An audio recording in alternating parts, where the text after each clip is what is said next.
त्याच्यानंतर सदर बाजार पोलीस स्टेशनला गुन्हा दाखल झाला आणि त्याच्यामध्ये कलम 65(2), 74, 140(4) भारतीय न्याय संहिताची लागू केलेली होती. त्याच्यासोबत पोस्को अंतर्गत गुन्हा दाखल झाला होता.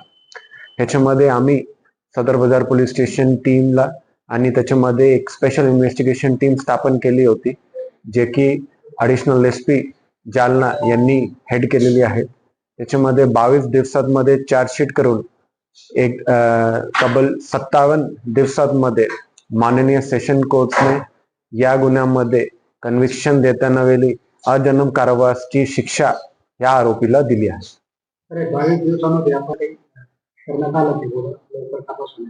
याच्यामध्ये जे SIT एस्टॅब्लिश झाली होती त्यांनी दिवसभर रात्रभर काम केला आणि याच्यामधले सर्व लोकांनी पूर्ण आपला 100% देऊन लवकर चार्ज. जालना न्यायालयाचा ऐतिहासिक निकाल 3 वर्षाच्या बालिकेवर अत्याचार करणाऱ्या नराधमाला मरेपर्यंत जन्मठेपेची शिक्षा. केवळ 57 दिवसात तपास आणि सुनावणी पूर्ण. मनोधैर्य योजनेतून पीडितेला 3 लाखांची भरपाई. अवघ्या 3 वर्षाच्या निष्पाप बालिकेचं अपहरण करून तिच्यावर अमानुष लैंगिक अत्याचार करणाऱ्या अजय संतोष विटोरे वय वर्ष 21 राहणार कहारवाडा गोंदी जिल्हा जालना या नराधमाला विशेष जिल्हा व सत्र न्यायालयाचे न्यायाधीश कृपेश विजय मोरे यांनी नैसर्गिक जीवनापर्यंत आजन्म कारावास आणि 50,000 रुपये दंडाची कठोर शिक्षा सुनावली आहे.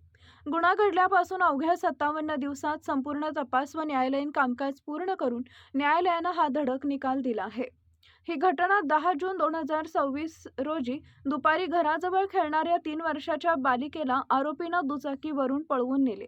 देऊळगाव रोडवरील वन विभागाच्या जंगलात नेऊन बालिकेवर गंभीर स्वरूपाचा लैंगिक अत्याचार केला. परिसरातील CCTV फुटेजच्या आधारे पालकांनी आरोपीचा शोध घेतला. बस स्टँडजवळ जखमी व घाबरलेल्या अवस्थेतील बालिकेला सोडून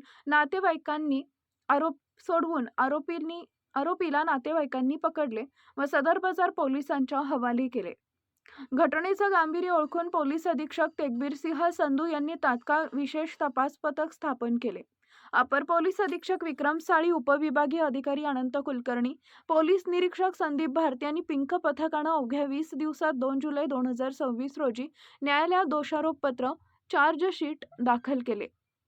11 दिवसात 25 साक्षीदार सरकारी पक्षाच्या वतीनं विशेष सरकारी अभियोक्ता ॲडव्होकेट वर्षा लक्ष्मीकांत मुकीम यांनी अवघ्या 11 सुनावणीच्या दिवसात 25 साक्षीदारांची साक्ष नोंदवली.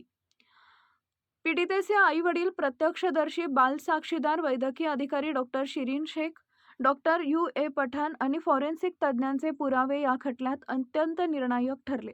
न्यायालयानं आरोपी अजय विटोरे यास भारतीय न्याय संहिता BNS 2023 सह बाल लैंगिक अत्याचार संरक्षण कायदा अंतर्गत दोषी ठरवत पुढील शिक्षा सुनावली.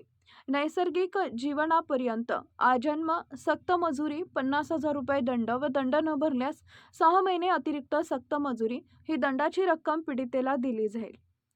3 लाख रुपये मध्ये भरपाई महाराष्ट्र शासनाच्या मनोधैर्य योजनेतून पीडित बालिकेला देण्याचे आदेश. गुन्हा घडल्यापासून न्यायाच्या अंतिम निकालापर्यंत केवळ 57 दिवसात प्रक्रिया पूर्ण होणं ही न्याय व्यवस्थेची आणि जालना पोलिसांची मोठी कामगिरी मानली जाते. न्याय की बुलंद आवाज न्यूज नेटवर्क 24 संपादक अफरोज शेख.